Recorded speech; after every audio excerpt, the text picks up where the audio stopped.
Hello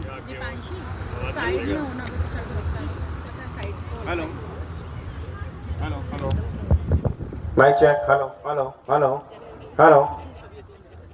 जय माता दी, जय कारा शेरा वाली का बोल साचे दरबार की जय। आज के इस भव्य समारोह में पधारे हुए सभी मेहमानों का हार्दिक नमन। मेरे दिल की गहराइयों से आपका हार्दिक स्वागत, नमस्कार, प्रणाम। नवरात्र का आगाज हो चुका है और मां हमारे घर आंगन में पधार चुकी हैं। मैं माता से प्रार्थना करूंगा कि माता का आशीर्वाद हम सब पे बना रहे और हम सब फलीभूत रहें। माता के लिए मैंने 2 लाइन लिखी है कि हे जगजननी, कि हे जगजननी, अगर खुश है तो छप्पर फाड़ के सोना देना। कि हे जगजननी, अगर खुश है तो छप्पर फाड़ के सोना देना, और अगर ना खुश है, और अगर ना खुश है तो इतना तो करना, तो चांदी तो देना। तो इतनी चांदी तो देना कि पीतल के बर्तन में चावल सिर्फ तेरे नाम का पकाना पड़े।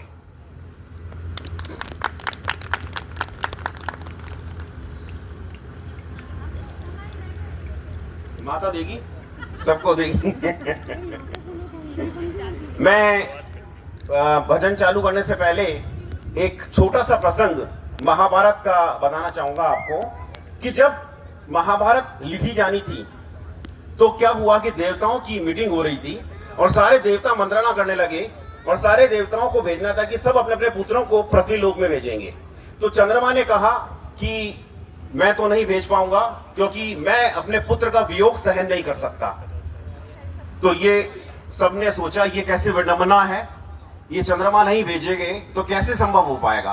तो उन्होंने वापस से मीटिंग करी और उसका ये निष्कर्ष निकला, चंद्रमा को बुलाया और ये कहा कि हम ऐसा करते हैं कि तेरे पुत्र को शीघ्र ही वापस पृथ्वी लोक से बुला लेंगे। और मात्र 14 वर्ष की आयु के अंदर उन्होंने उनके पुत्र को वापस पृथ्वी लोक से बुला लिया। वो पुत्र जो कि चंद्रमा का पुत्र जो पृथ्वी लोक पे अवतरित हुआ था वो था अर्जुन पुत्र अभिमन्यु।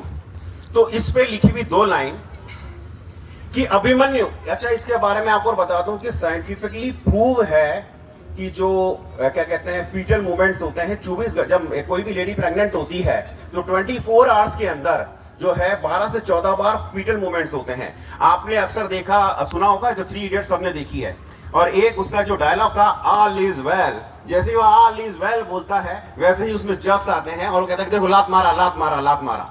इसका मतलब ये है और ये साइंटिफिकली हमारे सनातन धर्म के अंदर देखिए आप कि ये बहुत पहले से ही था कि ये चीज क्या कहते हैं कि अभिमन्यु महाभारत टाइम में कि पेट में जब बच्चा रहता है तो सारे सुनाई देता है। इसीलिए जो कोई भी लेडी प्रेग्नेंट होती है उसको अच्छी चीज दिखाई जाती है, अच्छी चीज सुनाई जाती है। तो इस पे 2 लाइन मेरे द्वारा कि अभिमन्यु चक्रव्यूह से बाहर निकल आता, कि अभिमन्यु चक्रव्यूह से बाहर निकल आता अगर सुभद्रा ना सोई होती।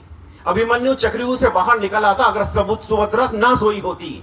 लेकिन इसे ही तो नियति कहते हैं, इसे ही तो नियति कहते हैं। फिर चंद्रमा को दिया हुआ वचन कैसे निभ पाता।